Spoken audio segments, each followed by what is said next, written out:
3 млади лица се уапсени во 2 одделни случаи во Скопски центар за дрога.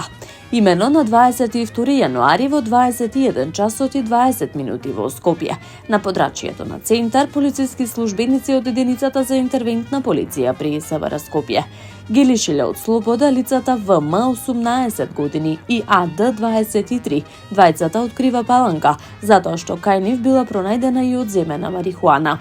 По целосно документирање на случајот ке следува соодветен поднесок, соопштија од полицијата за првиот случај. Истиот ден во 21 часот и 40 минути на подрачјето на општина Центар.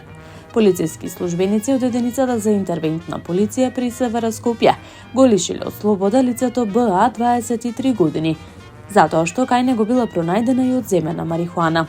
По целосно документирање и на овој случај ке следува соодветен поднесок, се наведува за другиот случај.